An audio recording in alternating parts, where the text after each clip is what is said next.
ನಮಸ್ತೆ. ಶ್ರೀ ಗಂಧದ ಗುಡಿ ಸೀರಿಯಲ್ನ ಇವತ್ತಿನ ಸಂಚಿಕೆಗೆ ಸ್ವಾಗತ. ಇನ್ನು ಯಾರೆಲ್ಲ ನನ್ನ ಚಾನಲ್ಗೆ ಸಬ್ಸ್ಕ್ರೈಬ್ ಆಗಿಲ್ಲ ಸಬ್ಸ್ಕ್ರೈಬ್ ಮಾಡಿಕೊಂಡು ಸಪೋರ್ಟ್ ಮಾಡಿ. ಮಹಿ ಮುತ್ತಿಗೆ ಅಲ್ಲ ಅಣ್ಣ, ಹಾಗಂತ ನೀನು ನಿಜ ಹೇಳಿಬಿಟ್ಯಾ ಅಂತ ಹೇಳಿದಾಗ, ಹ್ಞೂ ಕಣೋ ಮಹಿ, ಇನ್ನೇನು ತಾನೇ ನಾನು ಮಾಡಲಿ, ಹರಿ ಆ ಹುಡುಗಿ ಹತ್ರ ನನ್ನಿಂದನೇ ಇಂಟರ್ವ್ಯೂಗೆ ಹೋಗ್ತಾ ಇರೋದು ಅಂತ ಹೇಳಿದ್ದಾನೆ. ನನಗೆ ತಾನೇ ಅಷ್ಟೊಂದು ದೊಡ್ಡ ಕಂಪ್ನಿ ಎಲ್ಲೋ ಗೊತ್ತು ಅಂತ ಹೇಳಿದಾಗ, ಕಂಟಿ ಯಾಕಣ್ಣ ಹರಿ ಹೀಗೆ ಮಾತೆತ್ತಿದ್ರೆ ಬರೀ ಸುಳ್ಳೇ ಹೇಳ್ತಾನಲ್ಲ ಅಣ್ಣ, ಸುಳ್ಳು ಹೇಳಿ ನಡು ನೀರಲ್ಲಿ ಕೈ ಬಿಟ್ಬಿಡ್ತಾನೆ ಅಂತ ಹೇಳಿದಾಗ, ಹ್ಞೂ ಕಣೋ ಕಂಟಿ, ನಾನು ಏನೋ ಮಾಡಲಿ ನಾವು ಮನಸ್ಸು ತಡೀನಿಲ್ಲ.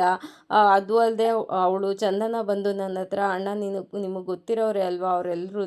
ಅವ್ರ ಹತ್ರ ಇನ್ನೊಂದು ಸಲ ಹೇಳಿ ನನಗೆ ಇಂಟರ್ವ್ಯೂ ಅರೇಂಜ್ ಮಾಡಿ ಅಣ್ಣ ಅಂತ ಬಂದು ಕೇಳಿದ್ಲು. ನಾನು ಇನ್ನೆಲ್ಲೋ ಅರೇಂಜ್ ಮಾಡಲಿ, ಅದಕ್ಕೆ ಸತ್ಯ ಹೇಳೋಣ ಅಂತ ಅಲ್ಲಿ ಕರ್ಕೊಂಡು ಹೋದೆ ಸೈಟ್ ಹತ್ರಕ್ಕೆ. ಸತ್ಯ ಹೇಳಾದಮೇಲೆ ಅವಳು ತುಂಬಾ ಬೇಜಾರು ಮಾಡಿಕೊಂಡು ನಾನು ಒಬ್ಬಳೇ ಹೋಗ್ತೀನಿ ಅಂತ ಅಲ್ಲಿಂದ ಹೊರಟ್ಲು. ಆದರೆ ನಾನು ಅವಳಿಗೆ ಡಿಸ್ಟರ್ಬ್ ಮಾಡೋದು ಬೇಡ ಅಂತ ಅಂದ್ಬಿಟ್ಟು ನಾನು ಸುಮ್ಮನೆ ಆದೆ. ಆದರೆ ಈಗ ಅಂತ ಹೇಳಬೇಕಾದ್ರೆ, ಮಹಿ ಎಂಥ ಕೆಲಸ ಮಾಡಿಬಿಟ್ಟೆ ಅಣ್ಣ ನೀನು, ಅಂಥ ಟೈಮಲ್ಲಿ ಅವರೊಬ್ಬರನ್ನೇ ಕಳಿಸ್ತಾರೆ, ಅವ್ರ ಜೊತೆಗೆ ನೀವು ಹೋಗಬೇಕು ತಾನೇ ಅಂತ ಹೇಳ್ತಾ ಇರ್ತಾನೆ. ಅಷ್ಟರೊಳಗಡೆ ಕಂಟಿ, ಅಣ್ಣ ಅದು ಹರಿ ನೋಡೋಕ್ಕೇನಾದರೂ ಹೋಗಿರ್ಬೋದಾ ಅಂತ ಹೇಳಿದಾಗ, ಮಹಿ ಹೌದು ಅಣ್ಣ, ಹರಿ ಅಣ್ಣನ ನೋಡೋಕೆ ಹೋಗಿರ್ಬೋದು, ಯಾಕೆ ಸುಳ್ಳು ಹೇಳಿದ್ರಿ ಅಂತ ದಬಾಯಿಸೋಕ್ಕೇನಾದರೂ ಹೋಗಿರ್ಬೋದಾ ಅಂತ ಹೇಳಿದ್ದಕ್ಕೆ, ದಬಾಯಿಸಬೇಕು ಆವಾಗಲೇ ಅವನಿಗೆ ಬಿಸಿ ಮುಟ್ಟೋದು ಅಂತ ಕಂಟಿ ಹೇಳ್ತಾ ಇರ್ತಾನೆ. ಅಷ್ಟರೊಳಗಡೆ ಹರಿ ಅಲ್ಲಿಗೆ ಬರ್ತಾನೆ. ಆಗ ಮಹಿ ಅದು ಅಣ್ಣನೇ ಬಂದ ನೋಡು ಅಂತ ಹೇಳಿಬಿಟ್ಟು ಬಂದಿದ್ದೇನೆ ಹರಿ ಮುತ್ತು ಮುಖ ನೋಡಿಕೊಂಡು ಒಳಗಡೆ ಹೋಗ್ತಾ ಇರ್ತಾನೆ. ಆವಾಗ ಮಹಿ, ಅಣ್ಣ ಅತ್ತಿಗೆಯಲ್ಲಣ್ಣ ಅಂತ ಹೇಳಿದಾಗ, ಹರಿ ಹಿಂದೆ ತಿರುಗಿ, ಏನೋ ಅತ್ತಿಗೆಯಲ್ಲಿ ಅಂತ ಕೇಳ್ತಾ ಇದೆಯಾ, ಮನೆಯಲ್ಲಿಲ್ವಾ, ಮನೆಯಲ್ಲಿದ್ದಾರೆ ಅಂತ ನಾನು ಅಂದ್ಕೊಂಡೆ ಅಂತ ಹೇಳಿದಾಗ, ಕಂಟಿ ಅಯ್ಯೋ ಅವರು ನಿನ್ನ ಜೊತೆ ಇದ್ದಾರೆ ಅಂತ ಅಂದ್ಕೊಂಡ್ವಿ ಕಣೋ ಅಂತ ಹೇಳಿದ್ದಕ್ಕೆ, ಏನ್ರೋ ಇದೆಲ್ಲ ಈ ಥರ ಮಾತಾಡ್ತಾ ಇದ್ದೀರಾ, ಅವ್ರು ಮನೇಲಿದ್ದಾರೆ ಅಂತ ಅಂದ್ಕೊಂಡು ನಾನು ಬಂದರೆ ಅಂತ ಹೇಳಿದಾಗ, ಮಹಿ ಅಯ್ಯೋ ನೀವೆಲ್ಲ ಏನು, ನೀವು ಅತ್ತಿಗೆ ಎಲ್ಲೋಗಿದ್ದಾರೆ ಅಂತ ಒಬ್ರಿಗೂ ಗೊತ್ತಿಲ್ಲ ಅಂತ ಹೇಳುವಾಗ್ಲೇ ಹರಿ ಗಾಡಿ ತೊಗೊಂಡು ಹೊರಡ್ತಾ ಇರ್ತಾನೆ. ಹರಿ ನಿಂತ್ಕೊಳ್ಳೋ, ನಾನು ಬರ್ತೀನಿ ಕಣೋ ಹುಡ್ಕೋದಕ್ಕೆ ಅಂತ ಮುತ್ತು ಬಂದಾಗ ಅವ್ರಿಗೆ ಕೈ ಮುಗಿದ್ಬಿಟ್ಟು, ನೀವೇನು ಬರೋದು ಬೇಡ ಅಂತ ಬೇಜಾರು ಮಾಡಿಕೊಂಡು ಅಲ್ಲಿಂದ ಹೊರಟ್ಬಿಡ್ತಾನೆ. ಮುತ್ತು, ನಾನು ಬರ್ತೀನಿ ಕಣೋ ಹರಿ ಅಂತ ಎಷ್ಟೇ ಕೇಳಿದ್ರು ಅವನು ತಲೆಗೆ ಹಾಕೊಳ್ತಾನೆ ಅಲ್ಲಿಂದ ಚಂದನನ ಹುಡ್ಕೋಕೆ ಅಂತ ಮುಂದೆ ಬರ್ತಾನೆ. ಹುಡುಕ್ತಾ ಒಂದು ದೇವಸ್ಥಾನದಲ್ಲಿ ಚಂದನ ಕೂತಿರ್ತಾಳೆ. ಅಲ್ಲಿ ಗಾಡಿ ನಿಲ್ಲಿಸಿ ಬಂದು ಚಂದನ ಮುಂದೆ ನಿಂತ್ಕೊಂಡು, ಅಯ್ಯೋ ಮೇಡಮ್ ನೀವು ಇಲ್ಲಿದ್ದೀರಾ, ಆಟೋ ಹತ್ಕೊಂಡು ಹೋಗಿದ್ದು ನೀವು ಮನೆಗೆ ಹೋಗ್ತೀನಿ ಅಂತ ತಾನೇ, ಮನೆಗೆ ಯಾಕೆ ಹೋಗಲಿಲ್ಲ, ಅಲ್ಲಿ ಮನೆಯಲ್ಲಿ ಎಲ್ಲರೂ ಗಾಬರಿಯಾಗಿ ಟೆನ್ಷನಿಂದ ನಿಮ್ಮನ್ನು ಹುಡುಕ್ತಾ ಇದ್ದಾರೆ ಗೊತ್ತಾ, ಮಹಿ ಮುತ್ತು ಅಣ್ಣ ಮತ್ತು ಕಂಟಿ ಎಲ್ಲರೂ ಟೆನ್ಷನಲ್ಲಿದ್ದಾರೆ, ನಾನು ಎಷ್ಟು ಟೆನ್ಷನ್ ಮಾಡಿಕೊಂಡೆ ಗೊತ್ತಾ, ಎಲ್ಲ ಕಡೆ ಎಷ್ಟು ಹುಡ್ಕೊಂಡು ಬಂದೆ ಗೊತ್ತಾ, ನೀವು ಎಲ್ಲೂ ಇರಲಿಲ್ಲ, ನಿಮ್ಮನ್ನು ನೋಡಿದ್ಮೇಲೆ ಸ್ವಲ್ಪ ಸಮಾಧಾನ ಆಯಿತು, ಬನ್ನಿ ಮನೆಗೆ ಹೋಗೋಣ, ಎಷ್ಟು ಟೆನ್ಷನ್ ಆಗಿತ್ತು ಗೊತ್ತಾ, ಇವಾಗ ಸ್ವಲ್ಪ ಸಮಾಧಾನ ಆಯಿತು ಅಂತ ಹೇಳಿದಾಗ, ಚಂದನ ಯಾಕೆ ಬರಬೇಕು, ನಿಮ್ಮ ಮನಸ್ಸಲ್ಲಿರೋದು ಅದೇ ತಾನೇ, ನಿಮಗೆ ಮಾತ್ರ ಟೆನ್ಷನ್ ಆಗಬಾರ್ದು, ನೀವು ಮಾತ್ರ ಎಲ್ಲರಿಗೂ ಟೆನ್ಷನ್ ಕೊಡ್ಬೋದು ಅಲ್ವಾ, ಅಲ್ಲ ಮೇಡಮ್ ನೀವು ಮನೆಗೂ ಬಂದಿಲ್ಲ, ಫೋನು ರಿಸೀವ್ ಮಾಡಿಲ್ಲ, ಯಾರಿಗೂ ರೆಸ್ಪಾಂಡ್ ಮಾಡ್ತಾ ಇಲ್ಲ ಅಂದರೆ ಯಾರಿಗೆ ತಾನೇ ಟೆನ್ಷನ್ ಆಗಲ್ಲ ಹೇಳಿ, ಬನ್ನಿ ಸರಿ ಮನೆಗೆ ಹೋಗೋಣ ಅಂತ ಹೇಳಿದಾಗ, ನಾನು ಇವಾಗ್ಲೂ ಬರಲ್ಲ ಅಂತ ಹೇಳಿದ್ದಕ್ಕೆ, ಏನು ಮೇಡಮ್ ನೀವು ಏನಕ್ಕೆ ಬರಲ್ಲ ಅಂತ ರೀಸನ್ ಆದರೂ ಹೇಳಿ ಅಂತ ಅಂದಾಗ, ಚಂದನ ಯಾಕೆ ಎಲ್ಲ ಮರ್ತೋಗ್ಬಿಟ್ರಾ, ಸುಳ್ಳು ಹೇಳಿ ಎಲ್ಲ ಮರ್ತಂಗೆ ಇದನ್ನು ಎಲ್ಲ ಮರ್ತ್ಬಿಟ್ರ, ಆದಷ್ಟು ಅಷ್ಟು ಬೇಗ ಎಲ್ಲದನ್ನು ಮರ್ತ್ಕೊಂಡ್ಬಿಟ್ರಾ ಅಂತ ಹೇಳಿದಕ್ಕೆ, ಅಯ್ಯೋ ಮೇಡಮ್ ನೀವು ಸುತ್ತಿ ಬಳಸಿ ಮತ್ತೆ ಅಲ್ಲಿಗೇನೆ ಬರಬೇಡಿ, ನೀವು ಇವಾಗ ನನ್ನಿಂದ ತಪ್ಪಾಗಿದೆ ಅಲ್ವಾ, ಸಾರಿ, ಇವಾಗ ಬನ್ನಿ ಮನೆಗೆ ಹೋಗೋಣ ಅಂತ ಹೇಳಿದ್ದಕ್ಕೆ, ಓ ಒಂದು ಸಾರಿ ಹೇಳಿದ ತಕ್ಷಣ ಎಲ್ಲ ಸರಿ ಹೋಗ್ಬಿಡುತ್ತಾ ಅಂತ ಹೇಳಿದಾಗ, ಮತ್ತು ಇನ್ನೇನು ಮಾಡಬೇಕು ಅಂತ ಹೇಳಿ ಮೇಡಮ್, ನಾನು ಸುಳ್ಳು ಹೇಳಿದೆ ನಿಜ ಆಯ್ತು, 1000 ಸುಳ್ಳು ಹೇಳಿ ಒಂದು ಮದುವೆ ಮಾಡು ಅಂತ ಅಂತಾರೆ ಅಂತ ಹೇಳಿದಾಗ, 1000 ಸುಳ್ಳು ಹೇಳಿ ಒಂದು ಮದುವೆ ಮಾಡ್ಬೋದು ಅಂತ ಹೇಳ್ಬೋದು, ಆದರೆ ಇಲ್ಲಿ ನಮ್ಮ ಮದುವೆನೇ ಸುಳ್ಳಲ್ವಾ ಅಂತ ಹೇಳಿದ್ದಕ್ಕೆ, ಅಯ್ಯೋ ಮೇಡಮ್ ನಾನು ಇವಾಗ ಇನ್ನೇನು ಮಾಡಲಿ ಅಂತ ಚಂದನ ಕಾಲ್ಗೆ ಹರಿ ಬೀಳೋಕೆ ಹೋಗ್ತಾನೆ. ಅದಕ್ಕೆ ಏನು ರೀ ಮಾಡ್ತಾ ಇದ್ದೀರಾ ಅಂತ ಹೇಳಿದ್ದಕ್ಕೆ, ಇನ್ನೇನು ಮೇಡಮ್ ನಾನು ಹೇಳಲಿ, ನನ್ನನ್ನು ಕ್ಷಮಿಸೋದಿಲ್ಲ ಅಂತ ಹೇಳ್ತೀರಾ, ಇನ್ನೇನು ಮಾಡಲಿ, ನನಗೆ ತಾನೇ ಆಪ್ಷನ್ ಇನ್ನೇನಿದೆ ಅಂತ ಹರಿ ಹೇಳ್ತಾನೆ. ಈ ಥರ ಎಲ್ಲ ನೀವು ಮಾಡಬೇಡಿ, ನನಗೆ ತುಂಬಾ ಹಿಂಸೆ ಆಗುತ್ತೆ. ಈಗ ನೋಡಿ ನಾನು ನಿಮ್ಮ ಹತ್ರ ಕ್ಷಮೆ ಕೇಳ್ತಾ ಇದ್ದೀನಿ, ದಯವಿಟ್ಟು ನನ್ನನ್ನು ಕ್ಷಮಿಸಿ, ನಾನು ಸುಳ್ಳು ಹೇಳಿದೆ ನಿಜ, ಆದರೆ ಬನ್ನಿ ಇವಾಗ ಮನೆಗೆ ಅಂತ ಹೇಳಿದಾಗ ಚಂದನ, ಸರಿ ರೀ ಆಯಿತು, ನಿಮ್ಮ ಮನೆ ಬಗ್ಗೆ ನೀವು ಸುಳ್ಳು ಹೇಳಿದ್ರಿ, ನಾನು ನಿಮ್ಮನ್ನು ಕ್ಷಮಿಸ್ದೆ, ಆದರೆ ನನ್ನ ಕೆಲಸದ ಬಗ್ಗೆ ಯಾಕ್ರಿ ನೀವು ಸುಳ್ಳು ಹೇಳಿದ್ರಿ, ಕೆಲಸದ ಬಗ್ಗೆ ಏನು ಸುಳ್ಳು ಹೇಳಿಲ್ಲ, ನಿಜವಾಗ್ಲೂ ಇಂಟರ್ವ್ಯೂ ಇತ್ತು ಅಂತ ಹರಿ ಹೇಳಿದಕ್ಕೆ, ನಿಜ ಇಂಟರ್ವ್ಯೂ ಇತ್ತ, ನಾನು ಇವಾಗ ಸುಳ್ಳನ್ನ ನಿಜ ಅಂತ ಒಪ್ಕೊಬೇಕಂಕ, ನಿಮ್ಮ ಅಣ್ಣ ಹೇಳಿದ್ಮೇಲೂ ನಾನು ಒಪ್ಕೊಬೇಕಾ ಅಂತ ಹೇಳಿದ್ದಕ್ಕೆ, ಅಯ್ಯೋ ಇಲ್ಲ ರೀ, ನಮ್ಮ ಅಣ್ಣನ ಹೆಸರು ಹೇಳಿದ್ದು ನಂದು ತಪ್ಪೇನೆ, ಆದರೆ ಆ ಕಂಪ್ನಿ ಬಗ್ಗೆ ನಿಮ್ಗೊಂದು ಒಳ್ಳೆ ಅಭಿಪ್ರಾಯ ಬರುತ್ತೆ ಅಂತ ನಾನು ಆ ಥರ ಹೇಳಿದೆ ಅಷ್ಟೇ, ಆದರೆ ನನ್ನ ಫ್ರೆಂಡ್ಗೆ ಹೇಳಿ ನಿಮಗೆ ಇಂಟರ್ವ್ಯೂ ಅರೇಂಜ್ ಮಾಡಿಸಿದ್ದೆ ನಾನು, ಅದು ನಿಜ ಅಂತ ಹೇಳಿದಾಗ, ಇನ್ನೂ ನಾನು ನಿಮ್ಮನ್ನು ನಂಬಬೇಕಾ? ನಮ್ಮ ಅಜ್ಜಿ ಯಾವಾಗಲೂ ಹೇಳ್ತಾ ಇರೋರು, ಒಂದು ಸುಳ್ಳನ್ನ ಹೇಳಿದ್ರೆ ಗಂಗೆನಲ್ಲಿ 100 ಸಲ ಮುಳುಗಿ ಹೇಳ್ಬೇಕು ಅಂತ. ನೀವು ಹೇಳಿರೋ ಸುಳ್ಳುಗಳಿಗೆ 7 ಜನ್ಮಕ್ಕಾಗೋವಷ್ಟು ನೀವು ಮುಳುಗಿ ಎದ್ದೇಳ್ತಾನೆ ಇರಬೇಕು ಅಂತ ಹೇಳಿದಾಗ ಹರಿ, ಅಯ್ಯೋ ನನಗೆ ನೀವೇನೇ ಗಂಗೆ, ನೀವು ನನ್ನನ್ನು ಕ್ಷಮಿಸಿ ಅಷ್ಟು ಸಾಕು, ಗಂಗೆಲೇ ಮುಳುಗಿ ಎದ್ದಂಗೆ ಆಗುತ್ತೆ ನನಗೆ ಅಂತ ಹೇಳಿದಾಗ ಚಂದನ ಅಯ್ಯೋ ಅಂತ ಹೇಳಿದ್ಕೆ, ರೀ ನೀವು ತುಂಬಾ ಕನಸುಗಳನ್ನ ಕಟ್ಕೊಂಡು ನನ್ನ ನಂಬಿ ಬಂದಿದ್ದೀರಾ, ಅದು ಒಳ್ಳೇದಾಗಲಿ ಅನ್ನೋದಷ್ಟೇ ನನ್ನ ಉದ್ದೇಶ, ಬೇರೆ ಇನ್ನೇನೂ ಇಲ್ಲ ಅಂತ ಹೇಳಬೇಕಾದ್ರೆ ಚಂದನ, ಸ್ವಲ್ಪ ಹೊತ್ತು ನನಗೆ ಒಬ್ಬಳೇ ಇರಬೇಕು ಅಂತ ಅನ್ನಿಸ್ತಾ ಇದೆ, ದಯವಿಟ್ಟು ನನ್ನನ್ನು ಬಿಟ್ಬಿಡ್ತೀರಾ ಇವಾಗ ಅಂತ ಹೇಳಿ ಆ ಕಡೆಯಿಂದ ಹೊರಟೋಗ್ತಾಳೆ. ಆಗ ಹರಿ ಹಿಂದೆನೇ, ರೀ ನಿಂತ್ಕೊಳ್ರಿ, ಸ್ವಲ್ಪ ನಿಂತ್ಕೊಳ್ರಿ, ಈಗಲೇ ಬೇಕಾದ್ರೆ ನನ್ನ ಫ್ರೆಂಡ್ಗೆ ಕಾಲ್ ಮಾಡಿ ಅದನ್ನು ಪ್ರೂವ್ ಮಾಡ್ತೀನಿ ಅಂತ ಹೇಳಿದ್ದಕ್ಕೆ ಚಂದನ, ಓ ಬರುವಾಗಲೇ ನಿಮ್ಮ ಫ್ರೆಂಡ್ನ ಮೀಟ್ ಮಾಡ್ಕೊಂಡು ಬಂದಿರ್ಬೋದಲ್ಲ ಅಂತ ಹೇಳಿದ್ದಕ್ಕೆ, ಅಯ್ಯೋ ಇಷ್ಟೊಂದು ಡೌಟ್ ಎಲ್ಲ ಪಡಬೇಡ್ರಿ, ಇವಾಗಲೇ ಫೋನ್ ಮಾಡಿ ಎಲ್ಲದನ್ನು ಕನ್ಫರ್ಮ್ ಮಾಡ್ತೀನಿ ತಡೀರಿ ನಿಮಗೆ ಅಂತ ಫ್ರೆಂಡ್ಗೆ ಹರಿ ಕಾಲ್ ಮಾಡ್ತಾನೆ. ಏನೋ ಕೆಲಸ ಮಾಡ್ತಾ ಇರ್ತಾನೆ. ಹರಿ ಫೋನ್ ರಿಂಗ್ ಆಗಿದ್ದನ್ನ ನೋಡಿ ಫೋನ್ನ ರಿಸೀವ್ ಮಾಡಿ ಹಲೋ ಅಂತ ಹೇಳಿದಾಗ, ಏ ಮಗ ನಾನು ಕಣೋ ಹರಿ ಅಂತ ಹೇಳಿದ್ದಕ್ಕೆ, ಹೇಳೋ ಅಂತ ಹೇಳಿದಾಗ, ಅದು ಮಗ ನಾನು ಬೆಳಗ್ಗೆ ಚಂದನನ ಇಂಟರ್ವ್ಯೂ ಕರ್ಕೊಂಡು ಬಂದಿದ್ನಲ್ಲೋ ಅಂತ ಹೇಳಿದ್ದಕ್ಕೆ ಸಡನ್ನಾಗಿ ಯಾವ ಚಂದನ ಅಂತ ಹೇಳ್ತಾನೆ. ಆಗ ಹರಿ ತುಂಬಾ ಬೇಜಾರಾಗಿ, ಏನೋ ಮಾತಾಡ್ತಾ ಇದೀಯ ನೀನು, ನನ್ನ ವೈಫ್ ಕಣೋ ಅದೇ ಅಂತ ಹೇಳಿದಾಗ, ಓ ಅದಾ ಸೆಟಪ್ ಇಂಟರ್ವ್ಯೂ ಅಂತ ಹೇಳ್ತಾನೆ. ಏನೋ ಮಾತಾಡ್ತಾ ಇದೀಯ ನೀನು ಅಂತ ಹೇಳಿ ಹರಿ ಫೋನ್ನ ಕಟ್ ಮಾಡೋಕ್ಕೆ ಹೋಗ್ಬೇಕಾದ್ರೆ, ಕಟ್ ಮಾಡಬೇಡಿ ಮಾತಾಡಿ ಅಂತ ಚಂದನ ಹೇಳ್ತಾಳೆ. ಅದಕ್ಕೆ ಸರಿ ಆಯ್ತು ಅಂತ ಹೇಳಿ ಹರಿ, ಅಲ್ಲ ಕಣೋ ನೀನು ಇಂಟರ್ವ್ಯೂ ಮಾಡ್ತೀನಿ ಅಂತ ಹೇಳ್ದೆಯಲ್ಲೋ ಬೆಳಗ್ಗೆ ಕರ್ಕೊಂಡು ಬಂದಿದ್ನಲ್ಲೋ ಅಂತ ಹೇಳಿದಾಗ, ಅದೇ ಮಗ ನೀನು ಸೆಟಪ್ ಇಂಟರ್ವ್ಯೂ ಮಾಡು ಅಂದೆ, ನಾನು ಮಾಡ್ತೀನಿ ಅಂದೆ ಅಂತ ಹೇಳಿದ್ದಕ್ಕೆ, ಏನೋ ಮಾತಾಡ್ತಾ ಇದೀಯ ನೀನು, ನೀನೇ ತಾನೇ ಹೇಳಿದ್ದು ಬೆಳಗ್ಗೆ ಅಪ್ಪ ಬಂದರು ಇನ್ನೊಂದು ದಿನ ಇಂಟರ್ವ್ಯೂ ತಗೋತೀನಿ ಅಂತ ಅಂತ ಹೇಳಿದ್ದಕ್ಕೆ, ನೋಡು ಮಗ ಕುಡ್ದೋರ್ ಬಾಯಲ್ಲಿ ಸ್ಮೆಲ್ ಬರುತ್ತೆ ಅಂದರೆ ನಿನ್ನ ಬಾಯಲ್ಲಿ ಬರೀ ಸುಳ್ಳೇ ಅಲ್ಲೇನೋ ಬರೋದು, ಇವಾಗ ನೋಡು ನಂಗೆ ತಲೆ ತಿನ್ನಬೇಡ, ನೀನು ಸೆಟಪ್ ಇಂಟರ್ವ್ಯೂ ಮಾಡು ಅಂತ ಅಂದೆ, ನಾನು ಮಾಡ್ತೀನಿ ಅಂತ ಒಪ್ಕೊಂಡೆ, ಇವಾಗ ಮತ್ತೆ ಈ ಥರ ಎಲ್ಲ ಫೋನ್ ಮಾಡಿ ನಂಗೆ ತಲೆ ತಿನ್ನಬೇಡ, ಇವಾಗ ನಾನು ತುಂಬ ಬ್ಯುಸಿ ಇದ್ದೀನಿ ಇಡು ಅಂತ ಫೋನ ಕಟ್ ಮಾಡಿಬಿಡ್ತಾನೆ. ಆಗ ಹರಿ ಕೋಪ ಮಾಡ್ಕೊಂಡು, ಮಿತ್ರ ದ್ರೋಹಿ ಅಂತ ಫೋನ್ನ ಕಟ್ ಮಾಡಿದಾಗ ಚಂದನ, ಏನ್ರಿ ಇದು ನೀವು ಅವ್ರ ಮೇಲೆ ತಪ್ಪನ್ನ ಹೊರಿಸ್ತಾ ಇದ್ದೀರಾ ಅಂತ ಚಂದನ ಹೇಳ್ತಾಳೆ. ನನ್ನ ಪರಿಸ್ಥಿತಿ ಹೇಗಿದೆ ಅಂತ ಅಂದರೆ ಮಹಾಭಾರತದಲ್ಲಿರೋ ಅಂತಹ ಕರ್ಣನ ಪರಿಸ್ಥಿತಿ ಆಗಿದೆ, ಎಲ್ಲವುದು ಒಂದೇ ಟೈಮಲ್ಲಿ ಕೈ ಕೊಡ್ತಾ ಇದೆ ಅಂತ ಹೇಳಿದಾಗ ಚಂದನ, ನೀವು ಮಾಡಿರೋ ಸುಳ್ಳಿಂದ, ನೀವು ಹೇಳಿರೋ ಸುಳ್ಳಿಂದ ರೀ ಆ ಥರ ಎಲ್ಲ ಆಗ್ತಾ ಇರೋದು, ನೀವು ನಿಜ ಹೇಳಿದ್ದಂದರೆ ಇದೆಲ್ಲ ಯಾಕೆ ಆಗ್ತಾ ಇತ್ತು ಅಂತ ಹೇಳಿದಾಗ, ಇದು ಹೀಗೇನೆ ನನ್ನ ಪರಿಸ್ಥಿತಿ ಹೀಗಾಗೋಗಿರೋದಕ್ಕೆ ನೀವು ಈ ಥರ ಎಲ್ಲ ಮಾಡ್ತಾ ಇದ್ದೀರಾ ಅಂತ ಹೇಳ್ತಾನೆ ಹರಿ. ಅದಕ್ಕೆ ಸರಿ ಆಯಿತು, ಈಗ ಅದನ್ನೆಲ್ಲ ಬಿಟ್ಬಿಡಿ, ನೀವು ಇಂಟರ್ವ್ಯೂ ಕರ್ಕೊಂಡು ಹೋಗ್ತೀರಾ ಅಂತ ಎಷ್ಟು ಸೀರಿಯಸ್ ಆಗಿ ನಾನು ಇಂಟರ್ವ್ಯೂಗೆ ರೆಡಿ ಆದೆ ಗೊತ್ತಾ, ಅದಕ್ಕೆ ನೀವು ಮಣ್ಣೆರ್ಚ್ಬಿಟ್ರಿ ಅಲ್ವಾ, ಸೆಟಪ್ ಇಂಟರ್ವ್ಯೂ ಅರೇಂಜ್ ಮಾಡಿದ್ರಿ ಅಲ್ವಾ, ಸರಿ ಹೋಗಲಿ ಅದು ಬಿಟ್ಬಿಡಿ, ಇವಾಗ ನಾನೊಂದು ಸತ್ಯ ಕೇಳ್ತೀನಿ, ನೀವು ನಿಜ ಹೇಳಿ ಕರೆಕ್ಟಾಗಿ ಅಂತ ಹೇಳ್ದಾಗ, ಸರಿ ಕೇಳಿ ಅಂತ ಹೇಳ್ತಾನೆ. ಅದಕ್ಕೆ ಸರಿ ಆಯಿತು, ನಿಮ್ಮಪ್ಪ ನಿಮ್ಮಮ್ಮನ ಕೊಲೆ ಮಾಡಿ ಜೈಲಿಗೆ ಹೋಗಿ ಬಂದಿದ್ದಾರಾ ಅಂತ ಕೇಳಿದಾಗ, ರೀ ಏನ್ರಿ ಮಾತಾಡ್ತಾ ಇದ್ದೀರಾ, ಇದೆಲ್ಲ ಯಾರ್ರೀ ನಿಮ್ಗೆ ಹೇಳಿದ್ದು ಅಂತ ಹರಿ ಕೇಳ್ತಾನೆ. ಅದಕ್ಕೆ ಹೋಗಿದ್ದಾರಾ ಇಲ್ವಾ ಅಂತ ಹೇಳಿದ್ದಕ್ಕೆ, ಹೌದು ಹೇಳಿದಾಗ ಚಂದನ, ಇನ್ನು ಎಷ್ಟೆಲ್ಲ ನೀವು ನನ್ನ ಹತ್ರ ಸುಳ್ಳನ್ನ ಹೇಳಿ ಮುಚ್ಚಿಟ್ಟಿರ್ಬೋದು, ನನಗೆ ನಂಬಕ್ಕಾಗ್ತಾ ಇಲ್ಲ ಅಂತ ಹೇಳಿದಾಗ ಹರಿ, ಅವರೇನೋ ಗೋಲ್ಡ್ ಮೆಡಲಿಸ್ಟೇನ್ರಿ ಎಲ್ಲ ಕಡೆ ಹೇಳ್ಕೊತಿರ್ಗೋಕೆ ಅಂತ ಹೇಳಿದಾಗ, ಇಷ್ಟೆಲ್ಲ ಹೇಳೋ ಅವಶ್ಯಕತೆನೇ ಇರಲಿಲ್ಲ, ಎಕ್ಸ್ಪ್ಲನೇಷನ್ ಅವಶ್ಯಕತೆನೇ ಇರಲಿಲ್ಲ, ಹೌದು ಇಲ್ಲ ಅಂತ ಹೇಳಿದರೆ ಮುಗ್ದೋಗ್ತಿತ್ತು ಅಂತ ಹೇಳಿದ್ದಕ್ಕೆ, ನೋಡ್ರಿ ಮುಂದೊಂದು ದಿನ ಬೇರೆ ಯಾರ್ಯಾರೋ ಏನೇನೋ ಮಾತಾಡ್ತಾರೆ ನಮ್ಮ ಮನೆ ಬಗ್ಗೆ, ಊರಿನಲ್ಲಿ 1000 ಜನ 1000 ಥರ ಮಾತಾಡ್ತಾರೆ, ಅವರೆಲ್ಲ ನಿಮ್ಮ ಹತ್ರ ಬಂದು ಏನೇನೋ ಹೇಳ್ಬೋದು, ಅದನ್ನೆಲ್ಲ ನೀವು ನನ್ನ ಹತ್ರ ಬಂದು ಕೇಳಿದ್ರೆ ನನ್ನ ಹತ್ರ ಉತ್ತರ ಇಲ್ಲ ಆಯಿತಾ ನೀವೇ ಅಂತ ಹೇಳ್ತಾನೆ. ಅದಕ್ಕೆ ಓ ಹೌದಾ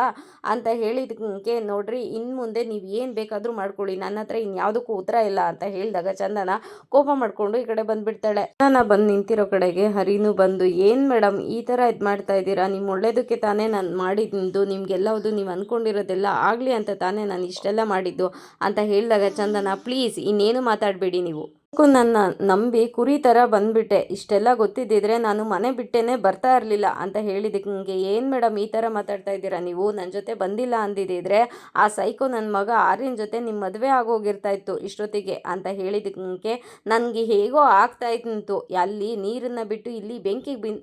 ಬಿದ್ದಂಗೆ ಆಗಿದೆ ನನ್ನ ಜೀವನ, ಇಲ್ಲಿ ಕರ್ಕೊಂಡು ಬಂದು ಮೋಸ ಮಾಡಿಬಿಟ್ರಿ ನೀವು ಅಂತ ಹೇಳಿದಾಗ ಹರಿ, ಯಾರ್ರೀ ನಿಮಗೆ ಮೋಸ ಮಾಡಿರೋದು, ಏನಾದರೂ ನಿಮ್ಮನ್ನು ಕರ್ಕೊಂಡು ಪಾರ್ಕು ಫಿಲ್ಮು ಲಾಡ್ಜು ಅಂತ ಏನಾದರೂ ಸುತ್ತಿದ್ನ, ಎಲ್ಲರೂ ಕರ್ಕೊಂಡು ಹೋಗಿದ್ನ, ಸೀದಾ ಮನೆಗೆ ತಾನೇ ಕರ್ಕೊಂಡು ಬಂದೆ, ನಾನೇನು ಮೋಸ ಮಾಡಿದ್ದೀನಿ ನಿಮಗೆ, ಒಂದು ವೇಳೆ ನಾವೇನಾದ್ರು ಲವ್ ಮಾಡಿ ಮದುವೆ ಆಗೋದು ಅಂತ ಹೇಳಿದರೆ ಆವಾಗ ನಮ್ಮ ಅಣ್ಣ ಹೀಗೆ ನನ್ನ ತಮ್ಮ ಹೀಗೆ ಅದು ಇದು ಅಂತ ಹೇಳಿದ್ದಿದ್ರೆ ಅದಕ್ಕೊಂದು ಅರ್ಥ ಇತ್ತು, ಮುತ್ತು. ನಾನೇನು ನಿಮ್ಮ ಗಂಡನ ಎಲ್ಲದನ್ನು ಕರೆಕ್ಟಾಗಿ ನಡ್ಕೊಳ್ಳೋದಕ್ಕೆ, ಕರೆಕ್ಟಾಗಿ ಇದು ಮಾಡೋದಕ್ಕೆ? ಆವತ್ತಿಂದ ನೀವು ನಮ್ಮ ಮನೆಯಲ್ಲಿ ಇದ್ದೀರಲ್ಲ, ನಾನೇನಾದರೂ ನಿಮ್ಮ ಜೊತೆ ಬೇರೆ ಥರ ನಡ್ಕೊಂಡಿದ್ದೀನ, ಅಥವಾ ನಮ್ಮ ಮನೆಯವ್ರು ಏನಾದರೂ ಆ ಥರ ನಡ್ಕೊಂಡಿದ್ದಾರ? ನನ್ನ ಹತ್ರ ಮೋಸ ಮಾಡಿದ ಮೋಸಗಾರ ಅಂತ ಎಲ್ಲ ಮಾತಾಡಬೇಡಿ. ನಾನು ಮನುಷ್ಯನೇ, ನನಗೂ ನೋವಾಗುತ್ತೆ, ನನಗೂ ಮನಸ್ಸು ಅಂತ ಇದೆ. ನಾನು ಏನು ಮೋಸ ಮಾಡಿಲ್ಲ ನಿಮಗೆ ಅಂತ ಹೇಳಿದಾಗ, ಇನ್ನೇನು ನೀವು ನನ್ನ ಹತ್ರ ಸುಳ್ಳು ಹೇಳಿ ಕರ್ಕೊಂಡು ಬಂದಿದ್ದು ಮೋಸನೇ ತಾನೇ ಅದು ಫ್ರಾಡೇ ತಾನೇ ಅಂತ ಹೇಳಿದಾಗ, ಫ್ರಾಡ್ ಕೆಲಸ ನಾನೇನು ಮಾಡಿಲ್ಲ ರೀ, ನಾನು ನಿಮ್ಮ ಹತ್ರ ಕರೆಕ್ಟಾಗಿ ನಡ್ಕೊಳ್ಳೋದಕ್ಕೆ ನಾನೇನು ನಿಮ್ಮ ಗಂಡ ಅಲ್ಲ ತಾನೇ, 5 ನಿಮಿಷದಲ್ಲಿ ನಡೆದಿರೋ ಅಂತಹ ಒಂದು ಫೇಕ್ ಮದುವೆ ಅಂತ ನೀವೇ ತಾನೇ ಹೇಳಿದ್ದು. ಅಂದಮೇಲೆ ನಾನ್ಯಾಕೆ ನಿಮ್ಮ ಹತ್ರ ಪರ್ಫೆಕ್ಟಾಗಿ ನಡ್ಕೋಬೇಕು, ಪರ್ಫೆಕ್ಟಾಗಿ ಹೇಳಬೇಕು ಅಂತ ಹೇಳಿದಾಗ, ನೋಡಿ ನೀವು ಈ ಥರ ಎಲ್ಲ ಮಾತಾಡಿದ್ರೆ ನಾನು ಕನ್ವಿನ್ಸ್ ಆಗ್ತೀನಿ ಅಂತ ಮಾತ್ರ ನೀವು ಅನ್ಕೊಬೇಡಿ ಅಂತ ಚಂದನ ಹೇಳ್ತಾಳೆ. ನನ್ನ ರೆಸ್ಪಾನ್ಸಿಬಿಲಿಟಿ ನಂದೇನೆ, ನೀವು ಅದಕ್ಕೆ ತಲೆ ಹಾಕಬಾರ್ದು. ನನ್ನ ಕೆಲಸನ ನಾನು ಹುಡ್ಕೊತೀನಿ, ಅದಕ್ಕೆ ನೀವು ತಲೆ ಹಾಕ್ಕೊಂಡು ಬರಬಾರ್ದು ಅಂತ ಹೇಳಿದಾಗ, ಸರಿ ಆಯಿತು ಅಂತ ಹರಿ ಒಪ್ಕೊಂತಾನೆ. ಅದಕ್ಕೆ ಏನದು ಹಾಗೆ ನಿಂತ್ಬಿಟ್ರಿ ಅಂತ ಹೇಳಿದ್ದಕ್ಕೆ, ಇನ್ನೇನ್ರಿ ಮಾಡಲಿ, ಎಲ್ಲದಕ್ಕೂ ಒಪ್ಕೊತಾ ಇದ್ದೀರಾ ಮತ್ತೆ ಎಲ್ಲದು ಇನ್ನೇನಾದ್ರು ಹೊಸ ಪ್ಲ್ಯಾನ ಅಂತ ಹೇಳಿದಕ್ಕೆ, ನೋಡ್ರಿ ತಲೆ ಆಡಿಸಿದ್ರು ಬೈತೀರಾ, ತಲೆ ಬಗ್ಸಿದ್ರು ಬೈತೀರಾ, ಹ್ಞೂ ಅಂದರೂ ಬೈತೀರಾ, ಹ್ಞೂ ಅಂದರೂ ಬೈತೀರಾ, ಎಲ್ಲದಕ್ಕೂ ಬೈತಾ ಇದ್ದೀರಾ, ನಾನು ತಾನೇ ಇನ್ನೇನು ಮಾಡಲಿ ಅಂತ ಹೇಳ್ತಾ ಇರ್ತಾನೆ. ಆಯಿತು, ನನ್ನ ವಿಷಯದಲ್ಲಿ ಸೈಲೆಂಟಾಗಿ ಇದ್ಬಿಡಿ, ನನ್ನ ಸಹವಾಸಕ್ಕೆ ಬರಬೇಡಿ ನೀವು, ಆಗ ಎಲ್ಲವುದು ಸರಿ ಹೋಗುತ್ತೆ ಅಂತ ಚಂದನ ಹೇಳ್ತಾಳೆ. ಸರಿ ಆಯಿತು ಬನ್ನಿ, ಇವಾಗಾದರೂ ಮನೆಗೆ ಹೋಗ್ಬೋದಲ್ಲ ಅಂತ ಹೇಳಿದಾಗ, ಚಂದನ ಹ್ಞೂ ಅಂತ ಹೇಳಿದಾಗ, ಇನ್ನೂ ಆ್ಯಟಿಟ್ಯೂಡಲ್ಲಿ ನಿಂತಿದ್ದೀರಲ್ಲ, ಇವಾಗಾದರೂ ಮನೆಗೆ ಹೋಗ್ಬೋದು ತಾನೆ ಅಂತ ಹರಿ ಹೇಳ್ತಾನೆ. ಅಷ್ಟರೊಳಗಡೆ ಮಹಿ ಅಲ್ಲಿಗೆ ಬಂದು ಅತ್ತಿಗೆ ಅಂತ ಹೇಳಿದಾಗ, ಚಂದನ ಈ ಕಡೆ ತಿರುಗಿ ನೋಡ್ತಾಳೆ. ಓ ನೀವು ಇಲ್ಲಿದ್ದೀರಾ ಅಣ್ಣ, ಆವಾಗಲೇ ಅದಕ್ಕೆ ಮನೆ ಕರ್ಕೊಂಡು ಬರಬೇಕು ತಾನೆ, ಅದಕ್ಕೆ ಮನೆಯಲ್ಲಿ ಎಲ್ಲರೂ ಎಷ್ಟು ಗಾಬರಿ ಆಗಿದ್ದಾರೆ ಗೊತ್ತಾ ನೀವು ಇಲ್ಲ ಅಂತ ಹೇಳಿದಾಗ, ಇಷ್ಟೊತ್ತಿಂದ ಅದೇ ತಾನೇ ಮಾಡ್ತಾ ಇದ್ದಿದ್ದು ಅಂತ ಹರಿ ಹೇಳ್ತಾನೆ. ಅದಕ್ಕೆ ಏನಣ್ಣ ಹಂಗಂದ್ರೆ ಅಂತ ಹೇಳಿದಾಗ, ಅಲ್ಲ ಮನೆಗೆ ಹೋಗೋಣ ಬನ್ನಿ ಅಂತ ಕರಿತಾ ಇದ್ದೆ ಅಂತ ಹೇಳ್ತಾನೆ. ಅದಕ್ಕೆ ಸರಿ ಆಯ್ತು ನಿಂತು ನೀವಿಬ್ಬರೂ ಬೈಕಲ್ಲಿ ಹೋಗಿ ನಾನು ನಡ್ಕೊ ಬರ್ತೀನಿ ಅಂತ ಮಹಿ ಹೇಳಿದಾಗ, ಚಂದನ ಇಲ್ಲ ನಾನು ಮಹಿ ನಡ್ಕೊಂಡು ಬರ್ತೀವಿ ಅಂತ ಹೇಳಿದಾಗ, ಸರಿ ಅಣ್ಣ ನೀನು ಬೈಕಲ್ಲಿ ಹೋಗು, ನಾವಿಬ್ಬರು ನಡ್ಕೊ ಬರ್ತೀವಿ ಅಂತ ಅವರು ಇಬ್ಬರು ನಡ್ಕೊಂಡು ಬರೋಕ್ಕೆ ಶುರು ಮಾಡ್ತಾರೆ. ಅಲ್ಲಿ ಮುತ್ತು ತುಂಬಾ ಗಾಬರಿ ಆಗ್ತಾ ಇರ್ತಾರೆ, ಚಂದನ ಇನ್ನೂ ಬರಲಿಲ್ವಲ್ಲ ಅಂತ. ಆಗ ಕಂಟಿ ಏನಿಲ್ಲ ಅಣ್ಣ ಅದಕ್ಕೆ ಮನೆಗೆ ಬಂದೇ ಬರ್ತಾರೆ, ನೀನು ಟೆನ್ಷನ್ ಆಗಬೇಡ ಆರಾಮಾಗಿರೋಣ ಅಂತ ಹೇಳಿದಾಗ, ಅಯ್ಯೋ ನಾನು ಎಂಥ ಕೆಲಸ ಮಾಡಿಬಿಟ್ನೋ ಅಂತ ತುಂಬಾ ಬೇಸರ ಮಾಡ್ಕೊತಾ ಇರ್ತಾನೆ. ಅಷ್ಟರೊಳಗಡೆ ಅಲ್ಲಿಗೆ ಹರಿ ಬರ್ತಾನೆ. ಹರಿ ಬಂದಿದ್ದನ್ನು ನೋಡಿ ಎಲ್ಲೋ ಅತ್ತಿಗೆ ಅಂತ ಕಂಟಿ ಕೇಳ್ದಾಗ, ಆ ವಿಷಯ ನಿಮಗೆ ಬೇಡಿ ಅಂತ ಹೇಳ್ತಾನೆ. ಎಲ್ಲೋ ಚಂದನ ಹೇಳೋ ಅಂತ ಹೇಳಿದಕ್ಕೆ, ಆ ವಿಷಯ ನಿಮ್ಗೆ ಬೇಡಿ ಅಂತ ಹೇಳಿದ್ನಲ್ಲ ಅಂತ ಹೇಳಿದಾಗ, ಕಂಟಿ ಅಣ್ಣ ಕೇಳ್ತಾ ಇದ್ದಂತಾನೆ ಕರೆಕ್ಟಾಗಿ ಹೇಳು, ನನಗೆ ಈ ಥರ ಆಗುತ್ತೆ ಅಂತ ಮುಂಚೆನೇ ಗೊತ್ತಿತ್ತು, ಅವರು ನಿನ್ನ ಎಲ್ಲ ಬಂಡವಾಳ ಗೊತ್ತಾದ್ಮೇಲೆ ನಿನ್ನನ್ನು ಬಿಟ್ಟು ಹೋಗಿರ್ತಾರೆ, ನಿನ್ನ ಸಹವಾಸ ಸಾಕು ಅಂತವ, ನನಗೆ ಇದೆಲ್ಲ ಮುಂಚೆನೇ ಗೊತ್ತಿತ್ತು ಅಂತ ಹೇಳಿದಾಗ, ಹರಿ ಅದಕ್ಕೆ ಕಾಯ್ತಾ ಇದ್ದೆ ಅಲ್ವಾ ನೀನು, ನನ್ನ ಜೀವನ ಸರ್ವನಾಶ ಆಗೋಗ್ಲಿ ಅಂತ ನೀನು ಕಾಯ್ತಾ ಇದ್ದೆ ತಾನೇ, ಅದೇ ತಾನೇ ನಿನಗೂ ಬೇಕಾಗಿದ್ದು ಅಂತ ಹೇಳಿದ್ದಕ್ಕೆ, ಏನಣ್ಣ ಮಾತಾಡ್ತಾ ಇದ್ದಾನೆ ಇವನು ಅಂತ ಹೇಳಿದ್ದಕ್ಕೆ, ನಾನೇನು ಹೇಳ್ತಾ ಇದ್ದೀನಿ, ನಾನೇನು ಕೇಳ್ತಾ ಇದ್ದೀನಿ, ನೀನೇನು ಹೇಳ್ತಾ ಇದ್ದೀಯ ಹರಿ ಸರಿಯಾಗಿ ಹೇಳೋ, ಆ ಹುಡುಗಿ ಎಲ್ಲೋ ಅಂತ ಹೇಳಿದ್ದಕ್ಕೆ, ಅದೇ ತಾನೇ ನಿಮ್ಗಳಿಗೆಲ್ಲ ಬೇಕಾಗಿರೋದು, ನನ್ನ ಜೀವನ ಸರ್ವನಾಶ ಆದರೂ ಪರವಾಗಿಲ್ಲ ಅಂತ ಹೋಗಿ ನಿಜ ಹೇಳಿಬಿಟ್ಯಾ, ನಾನು ನಿನ್ನ ಹತ್ರ ಎಷ್ಟೆಲ್ಲ ಬೇಡ್ಕೊಂಡೆ ಅಣ್ಣ, ಕಾಲಿಗೆ ಬಿದ್ದು ಬೇಡ್ಕೊಂಡೆ, ಅವಳಿಗೆ ನಿಜ ಹೇಳಬೇಡ ಅಂತ ಈಗಲೇ ಹೇಳಬೇಕಿತ್ತ ಅಂತ ಹೇಳಿದ್ದಕ್ಕೆ, ಮುಂದೊಂದು ದಿನ ಯಾವತ್ತೋ ಗೊತ್ತಾಗ್ತಿತ್ತು ಅಲ್ವೇನೋ, ಅದಕ್ಕೆ ಹೇಳಿದೆ ಇವಾಗ ಅಂತ ಹೇಳಿದಾಗ, ಮುಂದೊಂದು ದಿನ ಗೊತ್ತಾಗ್ತಿತ್ತು ಆದರೆ ಇವತ್ತೇ ಹೇಳು ಅಂತ ಏನು ಅವಶ್ಯಕತೆ ಇತ್ತು ಅಂತ ಹೇಳಿದಕ್ಕೆ, ಅಣ್ಣ ನೀನು ಚಿಂತೆ ಮಾಡಬೇಡ ಅಣ್ಣ, ನೀನು ಕರೆಕ್ಟಾಗೆ ಮಾಡಿದೀಯ, ಇವನಿಗೆ ಸರಿನಾ ತಪ್ಪನ್ನ ಹೇಗೆ ಅನ್ನೋದು ಗೊತ್ತಾಗ್ತಾ ಇಲ್ಲ, ಇವನು ಎಲ್ಲ ಕಡೆ ಸುಳ್ಳನ್ನ ಹೇಳ್ಕೊಂಡು ಬರೋದು, ನಾವು ಅದನ್ನು ಮನೇಲಿ ನಿಂತ್ಕೊಂಡು ನಿಭಾಯಿಸೋದ ಅಂತ ಹೇಳಿದಾಗ, ಇಲ್ಲ ನಿಭಾಯಿಸ್ಬೇಡಪ್ಪ, ನನ್ನ ಜೀವನ ಹಾಳಾಗಲಿ ಅಂತ ನೀನು ಕಾಯ್ತಾ ಇದೆಯಾ ತಾನೇ, ನಿನ್ನ ಅದಕ್ಕೆ ತಾನೇ ಇರೋದು, ನನ್ನ ಜೀವನ ಹಾಳು ಮಾಡೋದಕ್ಕೆ ತಾನೇ ಇರೋದು ಅಂತ ಹೇಳಿದ್ದಕ್ಕೆ, ಏನೋ ಮಾತಾಡ್ತಾ ಇದೆಯಾ ಅಂತ ಕಂಟಿ ರೈಸ್ ಆಗ್ತಾನೆ. ಆಗ ಹರಿನು ರೈಸ್ ಆಗ್ತಾನೆ, ನಿಮ್ಮಂಥ ಅಣ್ಣ ನಿನ್ನಂಥ ತಮ್ಮ ಯಾರಿಗೂ ಬೇಡ, ಯಾವ ಜನ್ಮದ ಪಾಪನೋ ಅಂತ ಹೇಳಿದಕ್ಕೆ, ನಾವು ಅದನ್ನೇ ಹೇಳಬೇಕು ಅಂತ ಇದ್ವಿ, ನಿನ್ನಂಥ ತಮ್ಮ ಅಣ್ಣ ನಮಗೆ ಯಾರಿಗೂ ಬೇಡ ಅಂತ ಹೇಳಿದಾಗ, ಏನೋ ಮಾತಾಡ್ತಾ ಇದೆಯಾ ನೀನು ಅಂತ ಹೇಳಿದ್ದಕ್ಕೆ, ಹೌದು ನೀನು ಇವಾಗ್ಲೂ ತಪ್ಪನ್ನ ಸರಿ ಮಾಡ್ಕೊತಾ ಇಲ್ಲ ನೋಡು ಅಣ್ಣ, ನೀನು ಹೇಳಿರೋದು ಸರಿಯಾಗೇ ಇದೆ, ಸುಮ್ಮನೆ ಇರು ಅಣ್ಣ, ನೀನು ಟೆನ್ಷನ್ ಮಾಡ್ಕೋಬೇಡ ಅಂತ ಮುತ್ತು ಹೇಳ್ತಾನೆ. ಆಗ ಮುತ್ತು, ಅಲ್ಲ ಕಣೋ ನಾನು ತಾನೇ ಇನ್ನೇನೋ ಮಾಡಲಿ ಹರಿ, ಆ ಹುಡುಗಿ ನನ್ನನ್ನು ಬಾಯಿ ತುಂಬ ಅಣ್ಣ ಅಂತ ಅನ್ನುತ್ತೆ, ನಾನು ಆ ಹುಡುಗಿನ ಅಮ್ಮನ ಸ್ಥಾನದಲ್ಲಿ ಇಟ್ಟಿದ್ದೀನಿ, ಅಂಥದ್ರಲ್ಲಿ ಆ ಹುಡುಗಿಗೆ ನಾನು ಸುಳ್ಳು ಹೇಳಿ ಹೇಗೋ ಮೋಸ ಮಾಡಲಿ ಅಂತ ಹೇಳಿದಕ್ಕೆ, ಓ ಆ ಹುಡುಗಿ ನಿನ್ನನ್ನು ಅಣ್ಣ ಅನ್ನುತ್ತೆ, ಆ ಹುಡುಗಿಗೆ ನೀನು ಮೋಸ ಮಾಡೋಕ್ಕಾಗಲ್ಲ, ಆದರೆ ನಿನ್ನ ತಮ್ಮನ ಜೀವನ ಹೋಗಲಿ ಅಲ್ವಾ ಅಂತ ಹೇಳಿದಾಗ, ನಾನು ಅಲ್ಲಿ ಆ ಥರ ಯಾವಾಗಲೂ ಹೇಳಿದೆ, ನೀನು ಮುಖ್ಯ ತಾನೇ ನನಗೆ ಅಂತ ಹೇಳಿದ್ದಕ್ಕೆ, ಅವಳು ಯಾರೋ ಅವಳಿಗೋಸ್ಕರ ನನ್ನ ಜೀವನ ಹಾಳಾಗೋಗ್ಲಿ ಅಂತ ಬಯಸಿದೆ ಅಲ್ವಾ ನೀನು, ಅಲ್ಲ ಅಣ್ಣ ನಾನು ನಿನ್ನ ಹತ್ರ ಬೇಡ್ಕೊಂಡಲ್ಲ, ಅಲ್ಲಿ ಹೋಗಿ ಹೇಳೋಕ್ಕಿಂತ ಮುಂಚೆ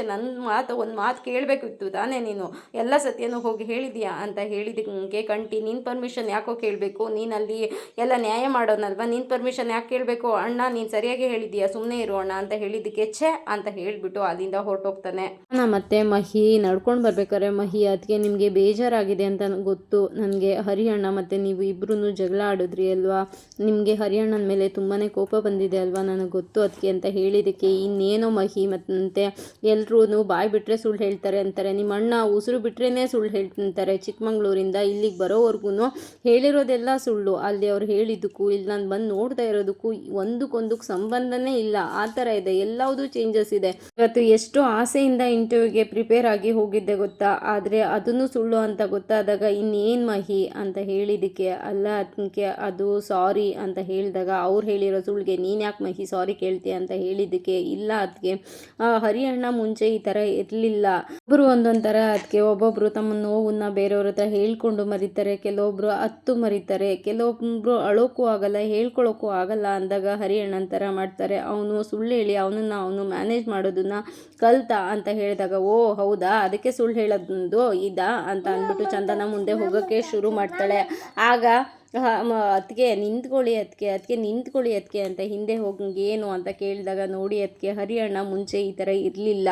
ಅಮ್ಮ ಸತ್ತು ಹೋದಾಗ ಹರಿಯಣ್ಣ ನನ್ನಷ್ಟು ಚಿಕ್ಕವನು ಅಲ್ಲ, ಮುತ್ತು ಅಣ್ಣನಷ್ಟು ದೊಡ್ಡವನು ಅಲ್ಲ, ಅವನಿಗೆ ಏನು ಮಾಡಬೇಕು ಏನು ಅಂತ ಗೊತ್ತೇ ಇಲ್ಲದೆ ಇರೋ ಅಂಥ ವಯಸ್ಸು, ಅದೊಂದು ತನ್ನ ಕಷ್ಟಗಳನ್ನು ಯಾರ ಹತ್ರ ಹೇಳ್ಕೋಬೇಕು ಅಂತ ಗೊತ್ತಿಲ್ಲ, ಕೆಲವು ಟೀಚರ್ಸು ಪಾಠ ಸರಿಯಾಗಿ ಹೇಳ್ಕೊಡ್ತಾ ಇರಲಿಲ್ಲ, ಫ್ರೆಂಡ್ಸ್ ಹತ್ರ ಹೋದರೆ ಯಾರು ಆಟಕ್ಕೆ ಸೇರಿಸ್ಕೊತಾ ಇರಲಿಲ್ಲ, ಒಬ್ಬರು ಮನೆ ಟಿ.ವಿ ಹೋದರೆ ಹೋಗೋ ದರಿದ್ರದವನೇ ಅಂತ ಬೈತಾಯಿದ್ರು, ಒಬ್ಬೊಬ್ಬರು ಒಂದೊಂದು ಥರ ಮಾತಾಡ್ತಾ ಇದ್ರು. ಅಲ್ಲಿ ಅಮ್ಮ ಇಲ್ಲ, ಅಪ್ಪ ಸರಿ ಇಲ್ಲ, ಊರ್ ಜನ